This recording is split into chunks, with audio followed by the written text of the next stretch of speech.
10 or 15 minutes. But there will be a test, so pay attention at the back. I'm going to talk about Frederick Rudd, a soldier in World War II who took part in Operation Market Garden in 1944 in Arnhem in Holland. You may already know some of the stories around this famous failure of the Allied forces, as it was immortalised in the 1977 film, A Bridge Too Far. Frederick Rudd was born in Liverpool in 1923. Dickie, as he was more commonly known, began his war by getting his call-up papers on his 19th birthday in August 1942. He started in the King's Own Yorkshire Light Infantry, which filled his parents with horror, they being a proud Lancastrian family, the War of the Roses seemingly alive and well. After 6 weeks basic training, he was transferred to the Royal Artillery and became a gunner. He learned how to drive and became a driver signaller, but was still considered too young and inexperienced for an active unit, so he held a couple of positions in the UK before his unit was sent to reinforce the First Army in North Africa and then Italy in 1943. In autumn 1943, he responded to a request for volunteers for the 1st Air Landing Regiment RA, part of the 1st Airborne Division. He was allocated to a gun troop observation post, or OP, responsible for driving a jeep to a spot as close as possible to the OP without attracting enemy attention, then to make contact with the guns by wireless or telephone, select targets, and send firing instructions back to the guns. In September 1944, back in Britain, he and his fellow soldiers were preparing for the next assault, which would involve glider planes landing in and parachute drops over the Dutch countryside. For context, the tide of World War II was turning, and the Allied forces had Germany on the retreat. For Operation Market Garden, the armies from Britain, the USA and Poland were marching or being flown into the lower Rhine River region of Europe to continue trying to push back the German forces by creating a bridgehead over the river to allow the Allied forces to invade northern Germany. The Market part of the operation referred to a plan for airborne forces to seize 9 bridges over the River Rhine, swiftly followed by land forces marching over the bridges towards Germany, the Garden part of the operation. Dickie arrived at Manston Airfield, near Ramsgate in Kent, on the 17th of September 1944, and proceeded to help load a glider with a jeep, guns and ammunition. They were to take off on Monday the 18th as part of the second lift. He recalls that the operational briefing indicated that they would be in Germany for Christmas, so Dickie decided to add 50-odd sheets of music under the driver's seat, as he was sure he'd find a piano somewhere in the Reich. The next job was to name the glider. With the head of his troop, Captain Taylor, nicknamed Buck, they decided to call the glider Buck's Bastards, which was written large on the side in chalk. Eventually, their glider was towed through the skies across to the continent. They were shot at, and an alarmed Dickie saw holes appear in the fuselage, but they were luckier than the glider adjacent, which caught fire. Then, the tow was jettisoned, and he felt the airspeed drop. Thrown into a 45-degree dive to avoid stalling, they landed, with a few bumps, in Holland, at Landing Zone Z. Dickie's first job was to take an axe and hack off the bolts holding the tail section of the glider from the main fuselage. Seconds later, the jeeps, guns and ammo were out of the glider and heading to the hedge surrounding the landing zone. They could hear small arms fire nearby as they joined a stream of jeeps heading down a dirt track. They passed a local who shouted, "You're English, aren't you? I can tell by your smell." Further on, many Dutch people lined the route, cheering and showering the troops with flowers and apples, a scene depicted in the film A Bridge Too Far. One of their first assignments was to head east of the landing area, towards Arnhem, first by jeep and then on foot. They passed wrecked vehicles and dead Germans along the way. But panic soon set in as they heard German tanks. They found shelter by the St. Elizabeth Hospital, but it was short-lived. A Dutch doctor appeared, relaying a message from a German tank commander who advised the British troops to leave within 2 minutes or he would fire on the hospital. The British scattered. This was to be the closest to the centre of Arnhem itself that Dickie would get. Heading back west to Oosterbeek, Dickie reports he was happy to find a Bren machine gun that was, unfortunately, no longer of any use to its previous owner. He recalls looking on helplessly as Allied planes dropped much-needed supplies into a landing zone that was now unexpectedly in German hands, despite the troops on the ground having laid out the necessary yellow ID triangles to try and alert the friendly planes of that fact.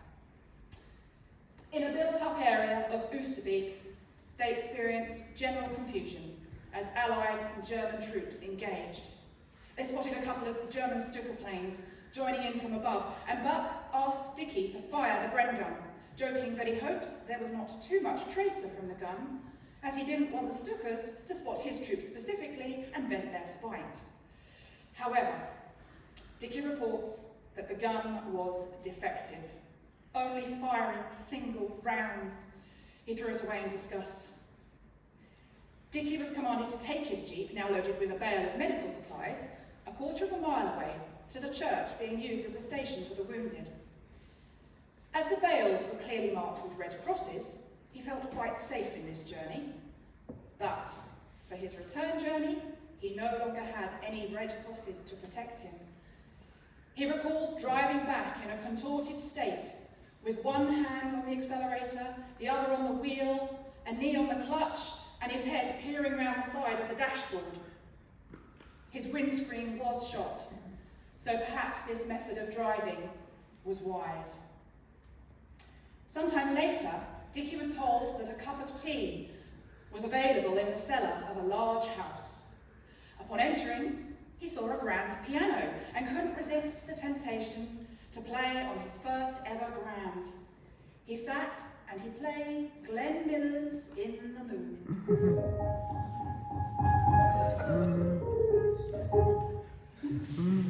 Thank you.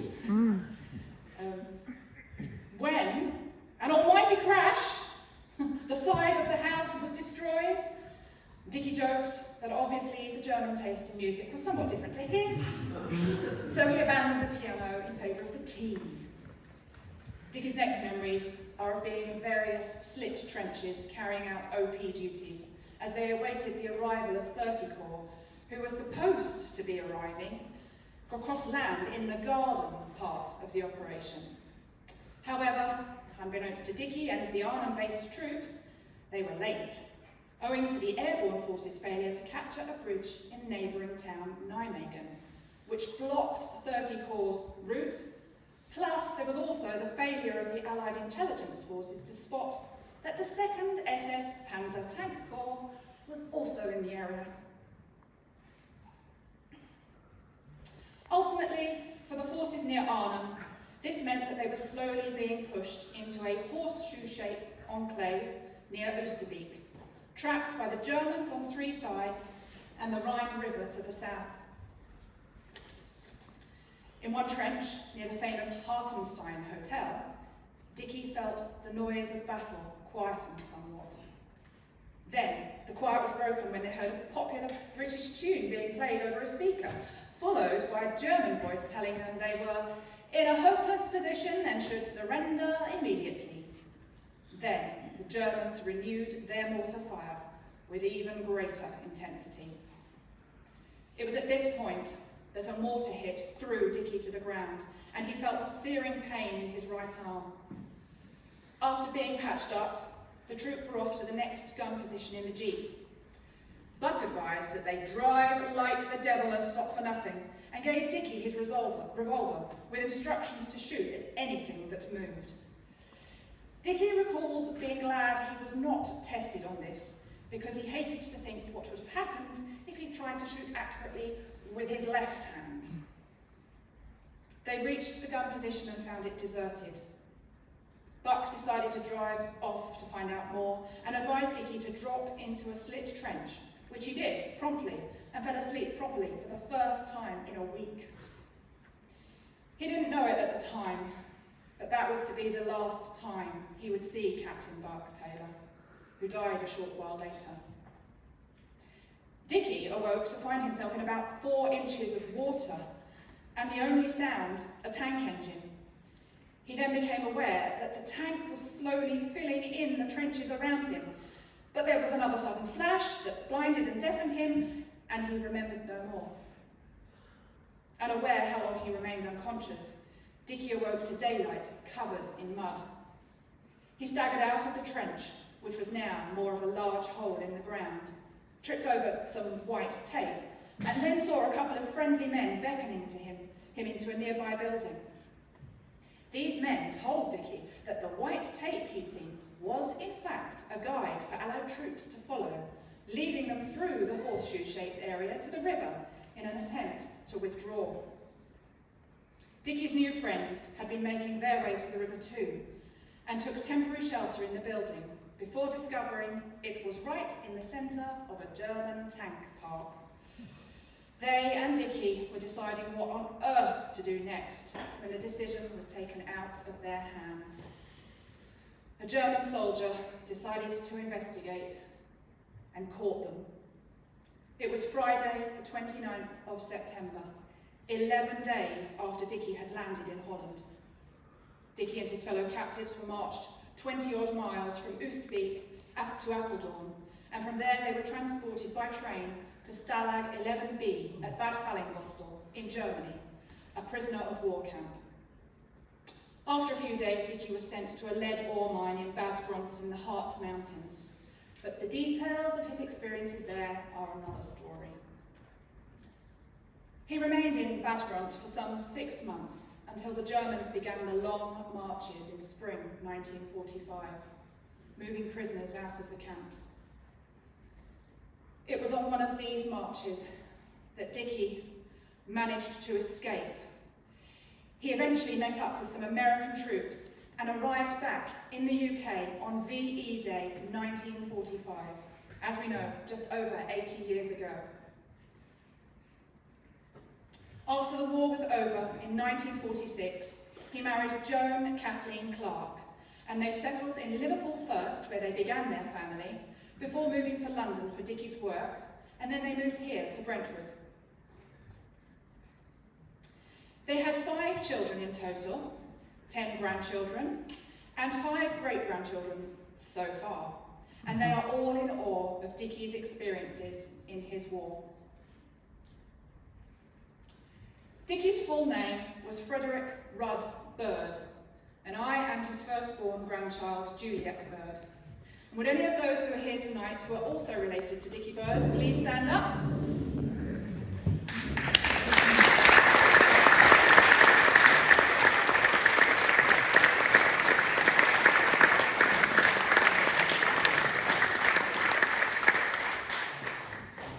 On the next slide, please. I'll leave you with this famous quote about Arnhem from war correspondent Alan Wood. If in the years to come you meet a man who says, "I was at Arnhem," raise your hat and buy him a drink. Cheers to that.